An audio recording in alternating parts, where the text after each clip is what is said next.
اللہ الرحمن الرحیم. ناظرین، آج کل جو آپ دیکھ رہے ہوں گے کافی عرصے سے تقریباً 1 ماہ ہو گیا جو سیلاب ہمارے ملک میں آیا ہوا ناگہانی آفت ہے، اور ہمارے جو اس وقت بہن بھائی بچے بزرگ وہ اس سیلاب میں ان کے گھر تباہ ہو گئے، ان کے جو کاروبار تھے وہ تباہ ہو گئے، یعنی ان کے پاس کھانے کے لیے کچھ نہیں. بالکل وہ اس حالت میں ہے کہ وہ ہماری امداد کے منتظر ہیں، اور بڑے اچھے لیول پہ ماشاءاللہ ہر پارٹی اپنا جو ایک حصہ ہے اس میں ڈال رہی ہے، اور ڈالنا بھی چاہیے کیونکہ ہم پاکستانی ہیں اور پاکستانی ہونے پہ ہمیں فخر ہے. یہ جو اس طرح کے حالات ہوتے ہیں ہم نے سیاست سے بالا تر ہو کے ان لوگوں کی خدمت کرنی ہے، اور جتنا ہو سکے شیخ صاحب مدد کرنی ہے. اور آج ہم شیخ آفتاب صاحب کے پاس آئے ہیں، سابق وفاقی پارلیمانی منسٹر رہے ہیں، اور بڑی اچھی ان کی ایک خدمات جو ہیں علاقہ کے لیے وہ کسی سے ڈھکی چھپی نہیں ہے. جو بندہ بھی ان کے پاس آیا جو ممکن ہو سکا انہوں نے کام کیا. لیکن یہ اس وقت سیلاب زدگان کے لیے کیا کر رہے ہیں شیخ صاحب سے پوچھتے ہیں. جی شیخ صاحب. بسم اللہ الرحمن الرحیم. جس طرح آپ نے اپنے ابتدائی کلمات میں کہا کہ اس وقت پاکستان ایک بہت بڑے امتحان سے گزر رہا ہے، اور یہ بھی اللہ تعالیٰ کا نظام دیکھیں کہ صرف ایک صوبہ ہی نہیں، چاروں صوبے اس سے جو ہے متاثر ہو رہے ہیں. بلکہ اب تو جو گلگت اور بلتستان کا علاقہ ہے وہاں سے بھی یہ خبریں آ رہی ہیں. دیکھیں، ایک طرف وہ لوگ ہیں جو انتہائی مشکل حالات سے زندگی گزار رہے ہیں، ایک طرف وہ لوگ ہیں، اور میں سمجھتا ہوں کہ وہ بھی اللہ تعالیٰ کے ایک امتحان سے گزر رہے ہیں. لیکن دوسری طرف وہ لوگ بھی ہیں جو خوشحال ہیں، جن کے پاس کھانے کے لیے روٹی ہے، رہنے کے لیے گھر موجود ہے. یہ ان کے لیے بھی امتحان ہے. یہ دونوں طرف سے قدرت کا امتحان ہے. ایک تو وہ لوگ جو متاثرین کہلاتے ہیں، اور ایک وہ لوگ جن پر یہ فرض کر دیا گیا ہے کہ آج وہ میدان عمل میں آئیں اور ان اپنی بہنوں بیٹیوں بھائیوں کی امداد کریں جو اس وقت انتہائی کسب پرسی کی زندگی گزار رہے ہیں. دیکھیں، آپ کا بھی میڈیا سے تعلق ہے، سارا دن آپ لوگوں کی باتیں بھی سنتے ہیں، ٹیلی ویژن بھی دیکھتے ہیں. میں بھی دیکھتا رہتا ہوں ٹیلی ویژن. تو وہ بعض تو چیزیں ایسی سامنے آتی ہیں کہ انسان کا اندر سے دل تڑپ اٹھتا ہے، اور انسان کہتا ہے کہ یا پروردگار، آپ تو قادر مطلق ہیں، آپ کے بس میں تو ہر چیز ہے، آپ دکھی انسانیت پہ کرم فرمائیں، رحم فرمائیں. بہرحال اس میں چونکہ وزیر اعظم پاکستان کی خدمات کو بھی فراموش نہیں کیا جا سکتا. جس طریقے سے وہ روزانہ کی بنیاد پر کبھی بلوچستان میں ہیں، کبھی سندھ میں ہیں. بلکہ کل تو میں دیکھ رہا تھا کہ وہ ٹیلی ویژن پہ کہ وہ ہیلی کاپٹر میں سے خود پیکٹ تقسیم کر رہے تھے لوگوں کے اندر. یہ ایک اچھا جذبہ ہے، کیونکہ جس وقت لوگ اپنے سربراہ کو دیکھتے ہیں تو اس کی پھر تقلید کرتے ہیں. تو مجھے بڑی خوشی ہوئی. اس زمن میں مسلم لیگ نے اپنے طور پر جتنے بھی وہ فنڈ سے یا جو طریقہ کار اپنایا گیا اس کے مطابق ہر آدمی حیثیت کے مطابق وزیر اعظم ریلیف فنڈ میں اپنے پیسے جمع کرا رہے ہیں. میں نے کل بھی ایک انٹرویو میں لوگوں سے اپیل کی ہے کہ یہ کوئی دکھاوے کی بات تو ہے نہیں. مسلم لیگ نے اپنا یہاں کوئی کیمپ اس لیے نہیں لگایا کہ آج کل لوگ سمجھدار ہیں، لوگ جانتے ہیں کہ ہم نے یہ ڈونیشن کس طریقے سے کرنی ہے. تو اس لیے ورنہ مجھے بھی کچھ لوگوں نے مشورہ دیا کہ جی یہاں پر ایک کیمپ لگا دیا جائے. میں نے کہا یہ کیمپ مناسب نہیں ہے. ہم اپنے دوستوں سے اپیل کر رہے ہیں جو مجھے ملنے کے لیے آتے، ان کو میں کہتا ہوں کہ بھئی جو بھی آپ کر سکتے ہیں آپ کریں اس وقت. تو انشاءاللہ مجھے یقین ہے کہ پوری قوم جس کے دل جو ہیں وہ دھڑکتے ہیں مشکل لوگوں کو دیکھ کر. اور ویسے بھی ہماری قوم میں یہ خاصیت موجود ہے کہ جب مشکل وقت آ جائے ملک اور قوم پر تو وہ ہر قسم کی قربانی دینے کے لیے تیار ہو جاتے ہیں.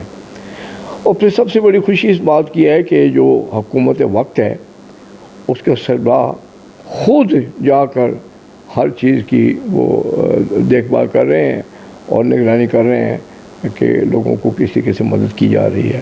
یہ بھی ہمارے لیے خوشی کا باعث ہے. اس موقع پر افواج پاکستان کو بھی ہم سلام پیش کرتے ہیں، رینجرز کو کرتے ہیں، پولیس کو کرتے ہیں، ڈسٹرکٹ کی انتظامیہ کو سلام پیش کرتے ہیں کہ وہ بھی اپنا فرض پوری طریقے سے نبھا رہے ہیں. اور اس میں میڈیا کا ایک بہت ہی اہم کردار ہے. کل ہی میں پرسوں اور کل میں حامد میر صاحب کو دیکھ رہا تھا کہ وہ پختونخوا کے ان علاقوں میں بھی چکر لگا رہے تھے جو بڑے مشکل ترین علاقے ہیں، جہاں سے ان کی زندگی کو بھی خطرات لاحق ہو سکتے ہیں. لیکن کل میں نے پرسوں بھی دیکھا، کل بھی دیکھا کہ وہ وہاں پر بھی جا کر لوگوں سے باتیں کر رہے ہیں اور حکومت پاکستان کو ایک واضح میسیج دے رہے ہیں. اس میں شیخ صاحب کل آپ نے پرسوں بھی دیکھا ہوگا، بڑا اچھا ایک انیشیٹو تھا جو ایک خاتون ایڈیشنل ڈپٹی کمشنر ہے، وہ پانی میں خود چل کے لوگوں کے گھروں میں جا رہی تھی. اور میرا خیال میں اس وقت انتظامیہ بھی کچھ وہاں پہ اچھا کام کر رہی ہے. جیسے ابھی آپ نے فرمایا کہ یہاں پہ ڈسٹرکٹ اٹک میں بھی جو انتظامیہ ہے وہ اپنے طور پہ جو ہو سکتا ہے ان سے وہ کر رہے ہیں مدد کرنے کی، سیلاب زدگان کی. تو ایسی خاتون کو بھی اپریشیٹ کرنا چاہیے ہمیں کہ خاتون ہو کہ اگر وہ جا سکتی ہے تو یہ اس وقت جو KPK کی حکومت ہے وہ جو اس طرح ان کا جو ایک کام کرنا چاہیے تھا ان کو، وہ نظر نہیں آ رہا. وجہ کیا ہو سکتی ہے؟ دیکھیں جی، وہ تو اب اگر میں کوئی بات کروں گا تو وہ تنقید کے زمرے میں آ جائے گی. اور میں سمجھتا ہوں کہ اس وقت ہر حکومت صوبوں کی حکومت ہو، مرکز کی ہو، گلگت بلتستان ہو، آزاد کشمیر ہو، میں سمجھتا ہوں کہ سب کو اپنا فرض نبھانا چاہیے اس میں. تو اگر وہ نہیں کر رہے تو انہیں کرنا چاہیے. جس طرح آپ نے ایک خاتون کی بات کی، تو دیکھیں ہمارے خواتین کا جو کردار ہے وہ رسول اکرم صلی اللہ علیہ وسلم کی زندگی سے اگر شروع کریں تو ہر دور میں یہ اپنی ایک تاریخ لکھتی رہی ہیں، یہ اپنا کردار نبھاتی رہی ہیں. اور آج بھی اس لیے میں سمجھتا ہوں کہ ملک کی ایڈمنسٹریشن کے اندر اب کافی حد تک ان کی تعداد بڑھتی جا رہی ہے. اور یہ اس لیے ہے کہ مردوں کے شانہ بشانہ ہماری خواتین بھی اپنا فرض ادا کرتی ہیں، کردار ادا کرتی ہیں. تو میں نے تو پہلے بھی کہا کہ میں تو آرم فورسز کا بھی، رینجرز ہوں، آرم فورسز ہوں، پولیس ہو، یہ ہماری ایڈمنسٹریشن ہو، یہ ساری قابل ستائش ہیں. اور مشکل ترین وقت میں بھی ہمیشہ ڈسٹرکٹ ایڈمنسٹریشنز ہوتی ہیں، ڈویژن ایڈمنسٹریشنز ہوتی ہیں، وہ اپنا کردار بھرپور انداز میں نبھاتی ہیں. کیونکہ میں خود بھی ایک بہت عرصہ تک نیشنل اسمبلی کا ممبر بھی رہا اور خود ایک عرصہ تک گورنمنٹ پاکستان کا بھی حصہ رہا. میں ان کو بڑا نزدیک سے جانتا ہوں. باوجود مشکلات کے بھی کہ آج ہمارے ریسورسز نہیں ہیں. آج اگر یہ مشکل وقت امریکہ میں آ جاتا تو شاید اتنے وسائل ہونے کے باوجود بھی وہ عملی کردار ادا نہ کر سکتے جو آج ہماری قوم کر رہی ہے. تو یہ قوم بھی قابل تحسین ہے، کیونکہ اگر اچھے وقت میں یہ نہ بھی کسی کا خیال کریں تو وہ ایک علیحدہ بات ہے، لیکن مشکل وقت میں یہ قوم ضرور خیال کرتی ہے اور چیریٹی بھی بڑھ چڑھ کر دیتی ہے. اس طریقے سے جو بیرون ملک ہمارے پاکستانی رہتے ہیں ان سے بھی میں اپیل کرتا ہوں کہ آپ بھی آگے بڑھیے. ویسے بھی آپ کا پاکستان کی جو آمدنی ہے، قومی آمدنی، اس میں زر مبادلہ ہے ہمارا، اس میں ہمیشہ آپ نے اضافہ کیا ہے. آپ نے ہمیشہ پاکستان کی عزت اور وقار کا اضافہ کیا ہے. اور اب تو وہاں برطانیہ کی پارلیمنٹ میں بھی ہمارے کافی ممبرز موجود ہیں، ایک وزیر بھی موجود ہے. امریکہ کے اندر بھی کانگریس میں ہمارے لوگ موجود ہیں. تو میں ان سے بھی ریکویسٹ کروں گا کہ آپ بھی دل کھول کر امداد کریں. اور پھر سب سے بڑی بات یہ ہے کہ ہم مسلمان ہیں، ہمیں اللہ تعالیٰ کے حضور اپنے گناہوں کی معافی بھی مانگنی ہے، کیونکہ دو چیزیں ہو سکتی ہیں، یہ امتحان بھی ہو سکتا ہے اور کسی گناہ کی پکڑ بھی ہو سکتی ہے۔ تو دونوں صورتوں میں ہم اللہ تعالیٰ سے یہی کہیں گے کہ یا پروردگار، آپ تو قادر مطلق ہیں، آپ تو رحیم ہیں، مہربانی کریں اس قوم کو اس مشکل سے باہر نکالیں۔ بالکل جی، بڑی اچھی بات جو شیخ صاحب نے کہی کہ اللہ تعالیٰ سے معافی مانگیں، اللہ تعالیٰ سے اپنے گناہوں کی بخشش مانگیں، وہ بڑا غفور و رحیم ہے، معاف کرنے والا ہے۔ ہم کروڑوں غلطیاں کریں گے لیکن جب دعا کے لیے ہاتھ اٹھائیں گے اللہ تعالیٰ سے تو وہ بڑا غفور و رحیم ہے اور ہر دفعہ ہمیں معاف کرتا ہے۔ اللہ تعالیٰ کہتا ہے کہ معافی تو مانگو، ہمیں معافی مانگنی چاہیے اللہ سے اپنے گناہوں کی بھی۔ اور جیسے شیخ صاحب نے ذکر کیا کہ رینجرز، فوج،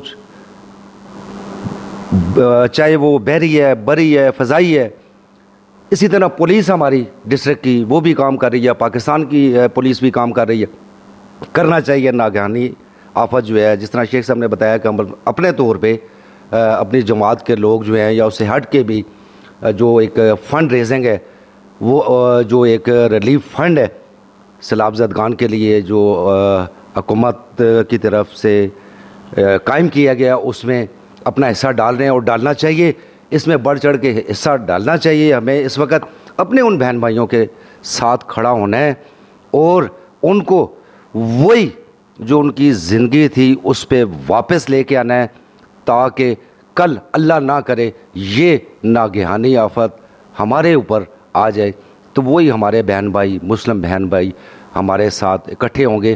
بلکہ میں یہ کہوں گا کہ چاہے پاکستان میں رہنے والے ہندو ہو، مسلم ہو، سکھ ہو، عیسائی ہو، کوئی بھی ہے، ان سب کی باحثیت انسان ہمیں مدد کرنی چاہیے، چونکہ قرآن میں بھی ذکر ہے کہ جس نے ایک انسان بچائی اس نے پوری انسانیت کو بچایا۔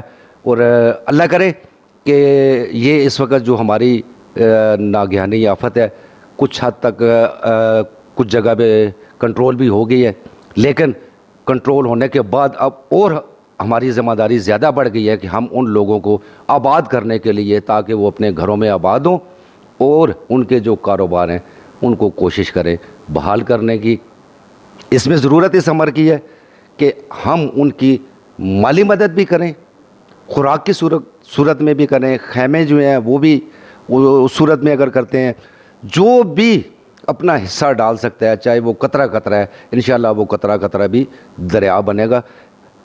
شیخ صاحب کا بھی انتہائی مشکور ہوں کہ انہوں نے جانا بھی تھا، ہمیں ٹائم دیا اور سیلاب زدگان کے لیے بڑے اچھے کلمات انہوں نے کہے۔ انشاءاللہ پھر کسی نئے ٹاپک کے ساتھ آپ کی خدمت میں حاضر ہوں گے، تب تک کے لیے مجھے اجازت دیجیے گا۔ اللہ حافظ۔